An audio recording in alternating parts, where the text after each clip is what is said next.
నిన్న అత్యంత పవిత్రమైనటువంటి డాక్టర్ బిఆర్ అంబేద్కర్ సచివాలయంలో పొగరులేటి మాటలు విన్నాం.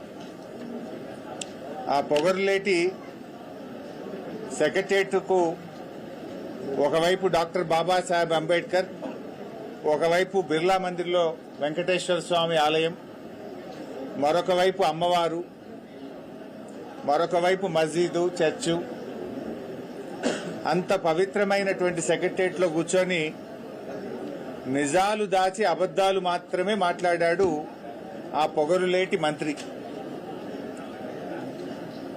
నిన్న ఆయన ఫ్రస్ట్రేషన్ చూస్తా ఉంటే, ఆయన బూతులు మాట్లాడే విధానం చూస్తా ఉంటే ఎంత డిఫెన్స్ లో పడ్డాడో స్పష్టంగా రాష్ట్ర ప్రజలకు అర్థమైంది.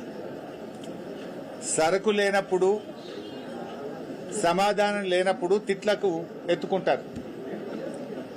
నిన్న ఆయన చెప్పిన కథలు, ఆయన మాట్లాడినటువంటి భాష, ఆయన బాడీ లాంగ్వేజ్, ఆయన ఎంత డిఫెన్స్ లో పడ్డాడో రాష్ట్ర ప్రజలందరూ కూడా గమనించారు.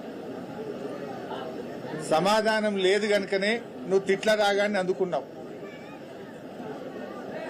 ఇలా ఈ పొగరులేటి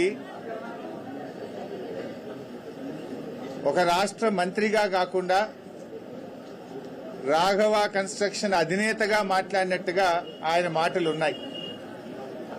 ఎంతసేపు సంస్థను కాపాడుకోవాలి, కొడుకును కాపాడుకోవాలి, గొంతు జించుకోనో, తిట్లదండం అందుకోనో, పిట్టకథలు చెప్పో దాని నుంచి బయటపడాలనే ప్రయత్నం తాపత్రయపడ్డట్టుగా స్పష్టంగా కనబడ్డది. ఆయన ఎంత ఆయాసపడ్డాడో మనం చూశాం. చాలా ఆయాసపడ్డాడు. అంటే నేనొక్కనే అవినీతి పరుణ్ణి కాదు, నా సహచర మంత్రులందరూ కూడా అవినీతి పరులే అని పాపం వాళ్ళందరినీ కూడా తన కంటిన బురద వాళ్ళందరికీ అంటించే ప్రయత్నం చేశాడు. జూపల్లి కృష్ణారావు గారి కుంభకోణాన్ని ఆయనే బయటపెట్టాడు. ముఖ్యమంత్రి కుటుంబ సభ్యుల టెండర్ల కుంభకోణాన్ని ఆయనే బయటపెట్టుకున్నాడు. బట్టి విక్రమార్క గారి ఆర్థిక శాఖలో బిల్లులు ఇయ్యడానికి పర్సంటేజీల కుంభకోణాన్ని ఆయనే గుర్తు చేశాడు. అంటే ఈ రాష్ట్రంలో జరుగుతున్న అవినీతి కుంభకోణాల చిట్టా చదివి, అరే నన్ను ఒక్కనే కాదు నా చుట్టూ ఉండే మంత్రుల కుంభకోణాలను కూడా రాష్ట్ర ప్రజలకు చెప్పే ప్రయత్నం చేసినాడు.